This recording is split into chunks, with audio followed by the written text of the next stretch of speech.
If getting your products into boutiques has been on your list for some time, then this is your sign.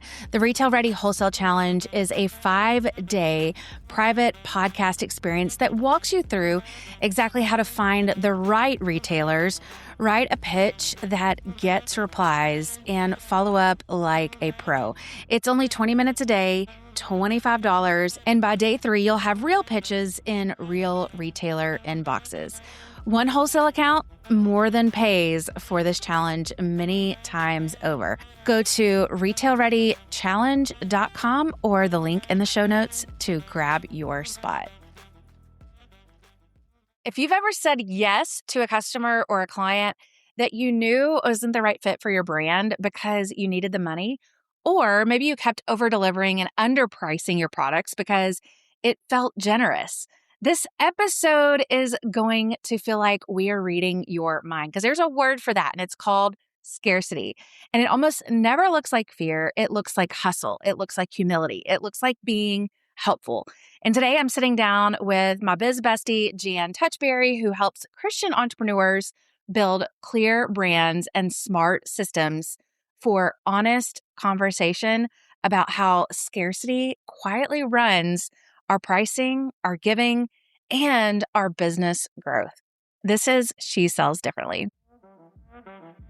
Hi, friends. Welcome to She Sells Differently, the show for aspiring women entrepreneurs looking to overcome the fear of selling and grow thriving businesses from a place of authenticity and confidence. I'm Andee Hart, and it wasn't all that long ago that I was a sales executive for a Fortune 500 company. But I knew in my heart that I was called to use my gifts for something more, something different. That's exactly why I created the She Sells Differently podcast. Each episode is going to deliver you business strategies, tools, and mindset shifts to help set you and your brand apart from our culture's expectations. It's time to elevate your sales and build a profitable, sustainable business you're proud of, one built on integrity, grace, and humility. It's time to learn how to sell differently. Jan, I'm so excited you're here. And I can't wait to talk to you about all of this today. It's going to be a great conversation. This is a fun one because you and I have become biz friends, and through shout out to Lindsay. We'll give Lindsay a shout out. Lindsay Fletcher. And so neither one of us have ever done a podcast like this, but we are going to do more conversation style. We have kind of, for our listeners out there, what is really amazing about Jan and Lindsay and also Gabe Cox, we've kind of just started this fun little peer mastermind, and we meet once a month. And so we are all women of faith, Christian business entrepreneurs. And so many, even though we all serve different audiences, so many of the things that we're going through as entrepreneurs and our topics kind of intertwine. So today, we are going to really dive into the conversation about the scarcity mindset as women entrepreneurs. And I would love to hear from you, Jan, just kind of an experience maybe you've had in calling that out for your own business, or when you have operated more from scarcity, what that looks like.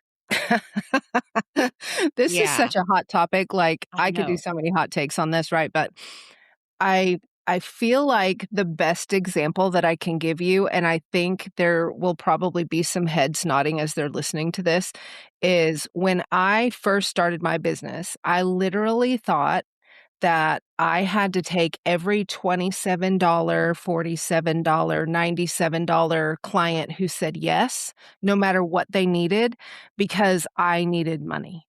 Yes. And it was the biggest beating. Oh my goodness. Yes. That I'm the one that's over here nodding my head. Before on my podcast about that not everyone is your customer. And sometimes the time and the energy that you have to pour into those customers that are not, when you're thinking about your time value of money, it is insane. And so that's definitely a good one, no matter what industry you're in. Not Yeah. everyone is your customer. Right. Yeah. Well, and also, I think so many entrepreneurs fall into this category of we can do a lot of things. Like, most of us can do a lot of things. And so when I don't know about you, but when people come to me and are like, "Oh, can you help me with this? How much would you charge me for this?" Like, part of me is, "Oh, it'd be great to have some extra income." But also that part of me, like my heart-centered part is like, I really wanna help this person. And so I'm gonna spend my time and do it for a price that they can afford, even though it is really undermining the value that I can bring to the table. And it's, I think I got to a place in my business and even more recently, just real clarity on what I really want to do, not what I can do, but what I want to do.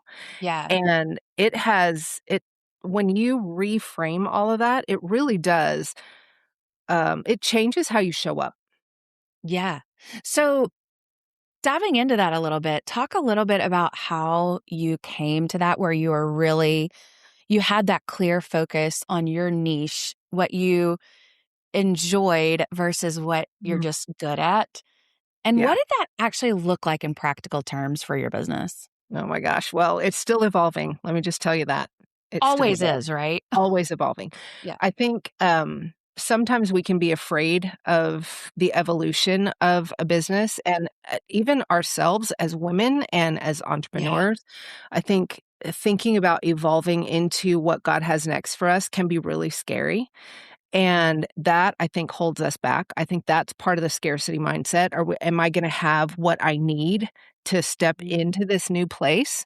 Um but for me, over the years, it's been that I just get I've gotten tired of Mhm. doing a lot and working a lot for very little to show for it in my bank account, if I'm being Yeah. honest. Yeah. I think we And I just all don't wanna do have it that. anymore.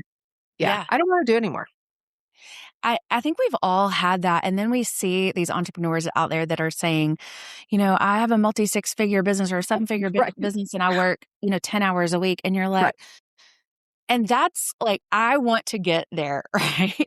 But, especially if you are just starting out, Yeah, I think what a lot of times they don't talk about is that they had to go through the transformation and the absolutely. clarity that you're talking about to get to that point. It Yeah. rarely happens like month 1 or year 1 as an Oh, for sure. entrepreneur, No. you know? I mean, we don't see the background, right? And we also don't see this is my own personal opinion. This is one of the hot takes, okay? So, Yes. if you're if you're not a regular listener to the Marketing Without Socials podcast, you probably don't know this, but I'm a little bit hot take queen. We And love some hot takes. Let's okay, bring good. So here's my thought. When somebody says that they're making multiple 6 and 7 figures and they're only working 10 hours a week, not only has it taken them a while, in my opinion, to get there, but they also have a massive team of people doing all of the other work that they're Mhm. not doing. Because I don't think, I mean, correct me if you think I'm wrong, but I don't think it's possible to run a 6 or 7 figure business on 10 hours with nothing else working and no one else working in the background. You just can't, I mean, it doesn't work that way. Yeah. I will say for me, one of my biggest roadblocks, and I know where this comes from, just talking about having a team. When Mhm. I left my corporate job, I was a global sales director. I had managers of teams that were reporting into me. So my Right. whole organization was pretty big that I was responsible for. And as I left corporate, one thing I knew, I was like, I do not want to manage a big team. Like, I'm Mhm. just done in that Mhm. in my Mhm. career. And so I think as entrepreneurs, we see that mentality sometimes of like you have or you want to build this huge team. Um, and I am here to say it is okay not to Sure. go Yeah. against the grain there. And it's taken me a while to even find, I think that's one thing that's held me back a bit. To your point, is not outsourcing like I should. Mm. Because I Mhm. think we all have that mindset sometimes of, well, I can just do it myself quicker. Mhm. the reality is you can, but you keep on doing that and it ends up taking you what, 3 or 4 hours of your time each week when you can outsource that, and Right. it's that time value of money. And so I've just recently really, onboarded an assistant a little bit, given her more capacity, more to Mhm. do. And that is, I can already see the life-giving nature of that. Mhm. And yeah, so I agree with you. It's a lot of times it is having a big team. I think people that scale really fast and scale their team really fast, you also hear the stories on the opposite end of they're like burnt out and Yeah. they burn it all down, you Yeah. know? Yeah, for I sure. don't wanna do that. Yeah. So, I think scarcity mindset can keep us from onboarding people that we need to help us, that can really help us scale to that next level as well. And yeah, so I think it just all plays into each other. yeah. What do you think about, like, the scarcity mindset as women, like Christian women? You mentioned earlier you were talking about pricing. I see it show up in pricing one, but then Mhm. you also talked about discounting, which is part of that, but almost over, like, giving too much, I think Yeah. is a piece of it. And so what are your thoughts? Like, are there, on those ways that the scarcity mindset shows up, and how do you get to a point where you overcome them? Girl, if you can figure that out, you let me know. Yes, the question we want to answer. Yeah, yeah. If you're listening and you know the answer to that, will you please write in? Ah, It's for sure not easy. yeah, I think it's a constant battle.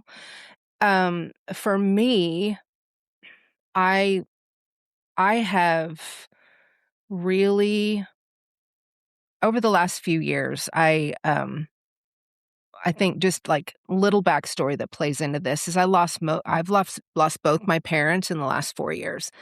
And going through life events like that forces you to take a step back and really ask some really hard questions. Like when my mom passed away, I realized that in going through all of her things, she'd never been outside the United States. And I'm mm, like, "I'm not gonna do that." And so the next summer or the next fall, my husband and I went to Scotland and England and all the places. I'm like, "I'm not." yeah, And same with my dad, when he passed away, it forced me to step back and look at my calling, mhm, not just what I was doing in the world, but what I was called to do. And that just has been within the last year, really the Lord speaking over me. Look, I have carved you into something that was made to do a purpose and a plan. mhm. You are here to fulfill that purpose and plan, and you can lean into me and ask me for direction and guidance and then step into that, or you can continue playing small. Oof, that is like the soundbite right there. Like, Mm. continue playing small. Yeah. I like that just gave me chills because when we think about scarcity mindset, so often we get it confused with scriptures, Yeah. and some biblical principles that are v very they don't correspond with what God has for us. We talk Mm. about humbling yourself, and we talk about serving others, and there is such truth to that as a Christian. But I also believe that when we make little or play small of the gifts that God has given Yeah. us, what we do is we rob others. We rob ourselves, we rob others of getting to experience a beautiful gift that the Lord has, a way to serve them through our gifts. Mhm. And guess what? You can still charge someone and serve them well, you know? Yeah. And so I think I love what you said about playing small because I think that's gonna be, at least for me, an all my life battle, you know? But I just think about it in terms of it really does not glorify the Lord, and it certainly hides my gifts that He's given me from others, you know? Yeah. I feel like, when specifically when you're talking about, um, Christian women, that struggle with the way that the world thinks we should think about money as a Christian, and the humility and the um, vow of poverty almost Yeah. that some people think we need to take, or you can't have too much money because that's sinful. Well, it can be, but also having very little money can be sinful depending on your heart posture and how you're dealing with that with the people around you, right? But I look at even in Jesus' ministry, there were very wealthy women, Yes. some of them business women, who funded his ministry. So if we as Christian women entrepreneurs are not living into the calling that God has equipped us for and has purposed for us to do in life, are we not able to fund ministry that he has called us to fund because we don't have the money for it? Yeah. And I think it's interesting that concept of money. Um, First off, it's the love of money that is the root of Right. evil. It's not money in and of Not itself. money. And Yeah. so, if we can actually look at money as a resource and a tool that the Lord has given us, then it really is a game changer. And I think you were talking about women in scripture. I think about Lydia, Mhm. who was one of the first female leaders in the first century church. And she um, was a seller of purple. And like, I mean, that was an expensive, like, if you look at the culture and the time, that was a very expensive commodity. Mhm. Purple, like just the dye and The everything die. that it Yeah. took to go into that. And I think about that. She was, I mean, it obviously doesn't talk fully about her wealth, but she was not poor. And Yeah. she opened up her home and was a leader in the church. And I just think about what if she had played small? Mhm. Yeah. What if she had diminished her gifts? What the ripple effects that would have in the church is sometimes mind-boggling, you know? Yeah. For sure. So, yeah, so much about just that topic of money. That that might have to be like a whole episode in and of itself. Yeah. But let's talk about like over giving, because you mentioned that at the very beginning. And you Mm. said, you know, I want to, you know, offer something and over deliver or something that they can afford, because that's kind of getting into pricing. But I think sometimes even in our offers, whether we're selling products or we're selling services, we can tend to over deliver, and it actually causes confusion. And we do it out of like a posture to be generous, but it Right. can cause confusion. And I also would love your take on this. I think when we sometimes give things away for free or over deliver, we rob the person, our client or customer, of the opportunity to have an investment and to own it, to own what they're learning or Mhm. own something more. And I think that that's an interesting concept. I would love your thoughts on that. Yeah. Um, so I think that, I mean, we as believers are called to excellence, right? We should never show up in the world with anything else but excellence. And I think that has to trickle into your business. Um, but in my mind, there's a difference between serving someone with excellence and giving too much. Hmm. We can ride Yes. that line a little bit. And so I think we just have to be wise, and we have to ask, when we're creating our offers and when we're creating our pricing, we really have to sit with the Lord. And I don't know about you, but I'm just going to be honest. I don't know how else to be. Um, that I don't always do this. I don't Yeah. always sit with the Lord and say what needs to be included in this offer. What does my pricing need to be for this product? Um, it's a lot of times me just on autopilot doing the thing. And I think that's where we can get into trouble, because he promises that he's gonna guide our steps.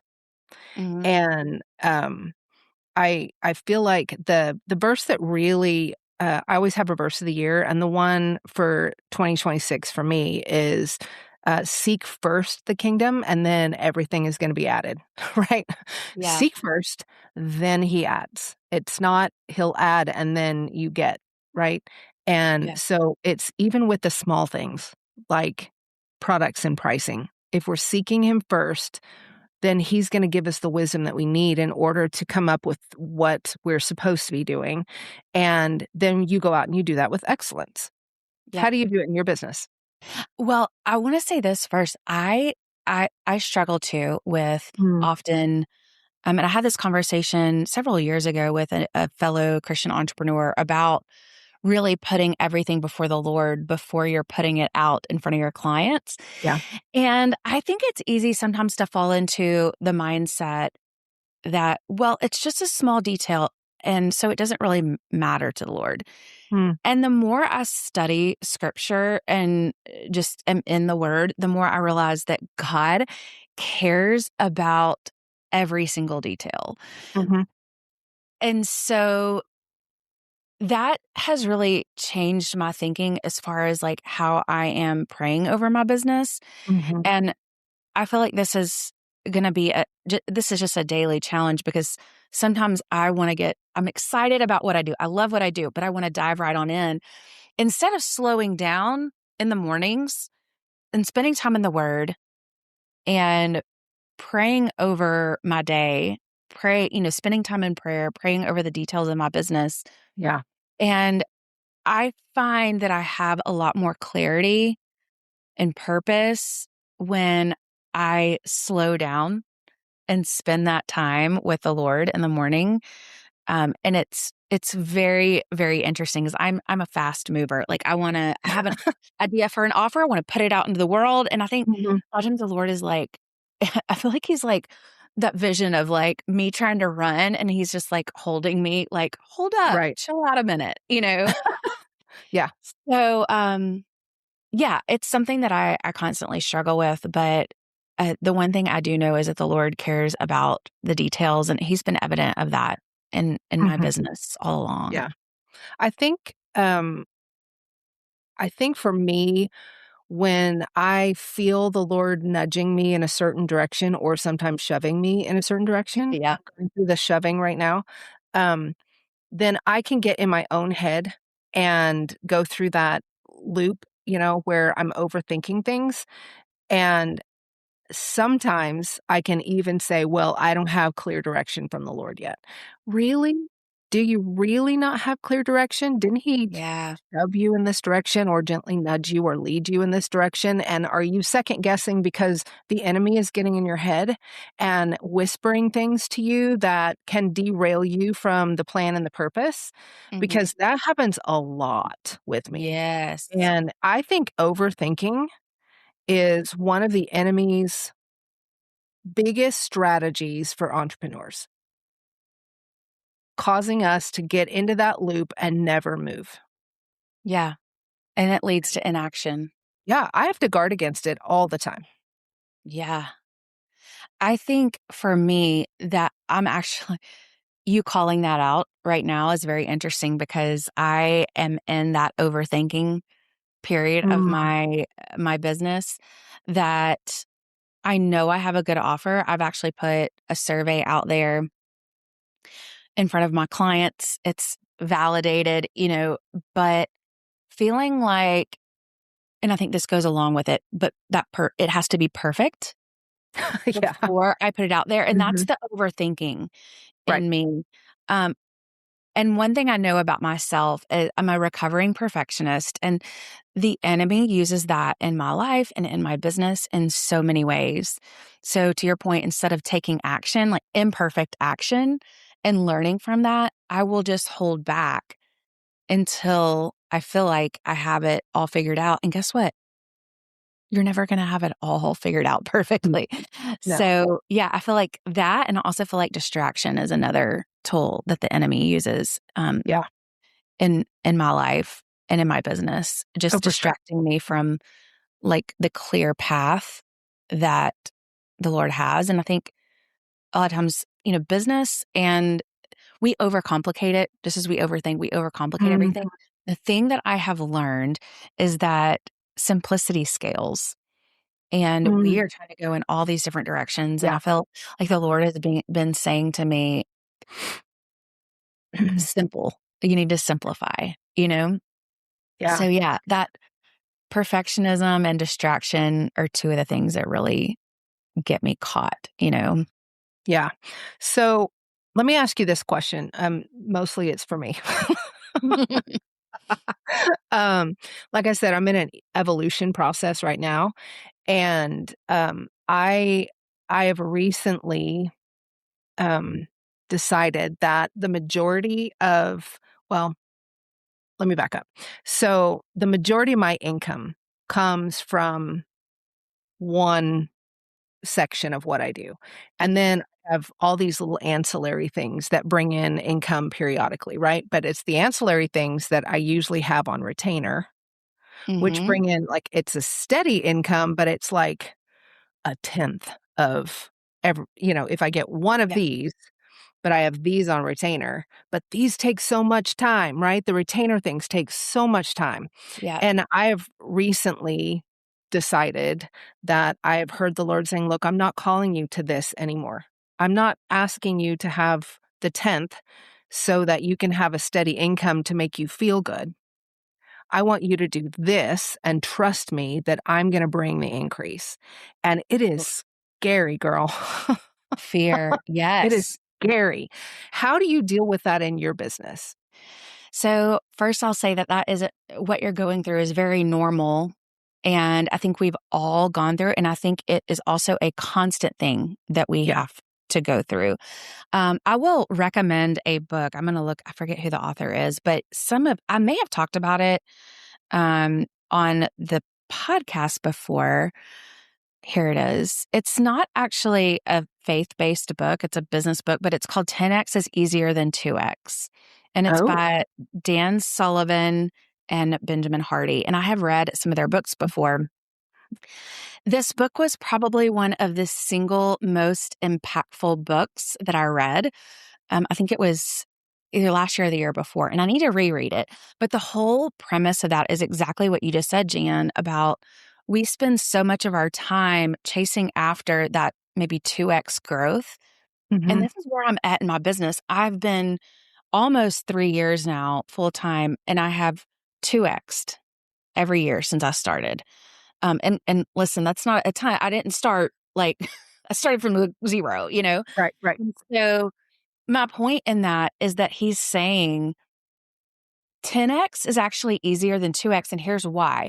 Because we spend all of our time on all of the 80% of work that is not what we've been called to do from Mhm. a Christian perspective, not what the Lord has called us to do. It doesn't align with like our best skill set or even Right, what we enjoy. right. And so we ignore this 20%. And so he talks in and gives a lot of examples in the book about getting that 80% off of your plate, like ruthlessly eliminating it. Yeah. Either, you know, moving that business out or outsourcing it or whatever, so that you can focus on the 20%. And he gives case studies of when people do that, that's when their business grows 10X instead of 2X. Mm. And Yeah. it's Yeah. very countercultural to us because we think, oh, we do more, we get more.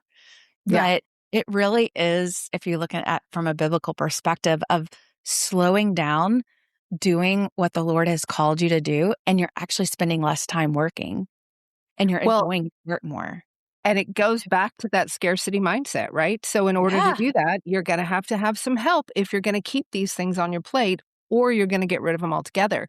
I'm doing that right now. I'm like, these Yeah. things that take up so much of my time, I'm like, "Look, I would rather manage for $50 and give all the rest of that income to somebody else and then keep getting the $50 for managing humans," which I love to do. That's what I do. I'm a chaos Yeah. wrangler, right? I don't wanna be doing the social posts and the video editing and I don't wanna do that anymore. I just don't. Yeah. It does not bring me joy. It Yeah. sucks the living life out of me.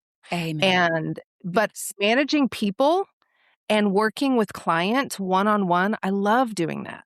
And so it's like it's a shift that you have to make that is so important in order to do the 10x versus 2x. And I'm in the thick of it, and I'm gonna go get that book as soon as we're done Oh, yeah. talking.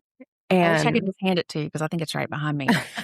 I I it actually may be in my Audible, and I've just never read it, which is oh, if that's the truth, that's a shame. well, I will tell you, it's probably one of the if you're anything like me, I love to underline, but Yeah. I will listen to books, but this is a book that has Oh, you so need much it. goodness in it that you're like, "Okay, I need to underline that," and, like, Okay. I'm gonna pull it out and reread it. But something that you said earlier, and it really is so true, is that there's so much fear in it because and I think that there is fear, or maybe I should say the word discomfort because it could show up Mm, differently for people mhm. anytime that the Lord is really asking us to grow. And I'm mindful of that because it can take a long time, sometimes years, to Yeah. get over that, to move, Mhm. and to take action. Um, so yeah, that is something that I absolutely struggle with, but I also want to call out, he says in the book that this whole process of getting rid of the 80% is literally a ongoing process. Wow. So it's not just like you've arrived. Right, Yeah. right. Well, I think as you evolve, things travel with you and you're scaling one thing and then you move to the next level and you're just there's still Yeah. things that Yeah. you're gonna have to slough off. I think, it's funny, I was in a mastermind a few years ago, and the women in this room have more money than I like Mhm. it some of them, it blows my mind because I'm just not there yet. Yeah. Yet. But I love that you said yet.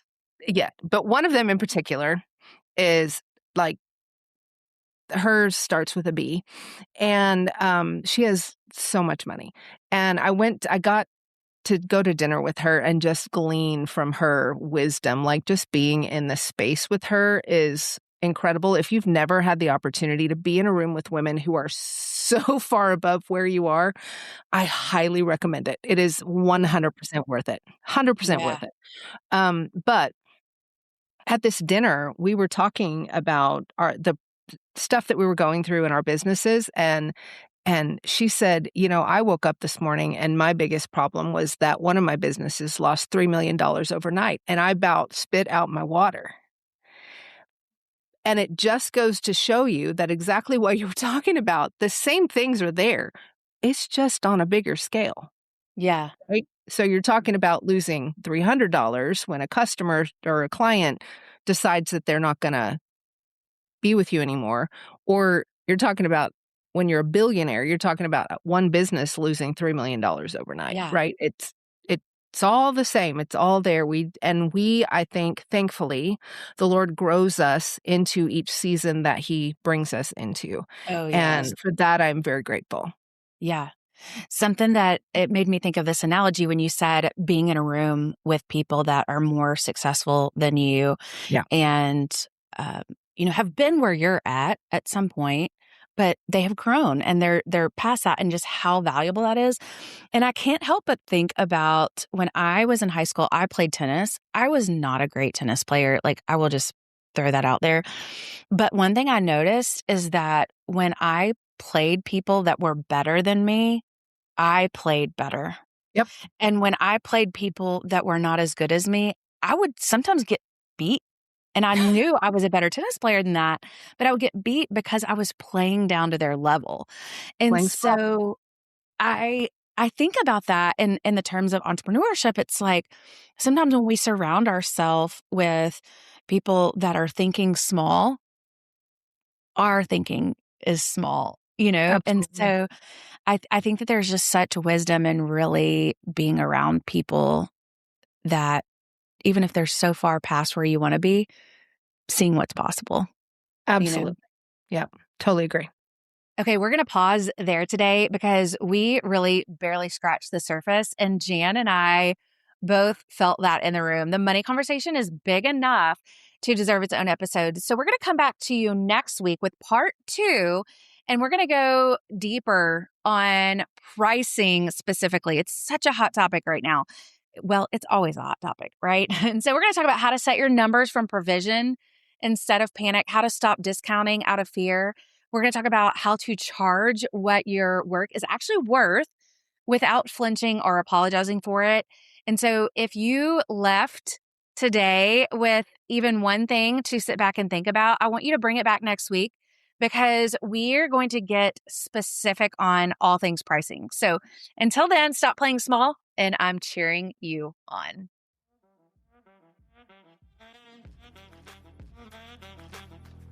All right, that's a wrap on today's episode of She Sells Differently. Friends, it would be a huge blessing to me if you would take 2 seconds to rate and subscribe to my podcast. New episodes drop every Wednesday. Until then, I'm cheering you on in your entrepreneurial journey. See you next time.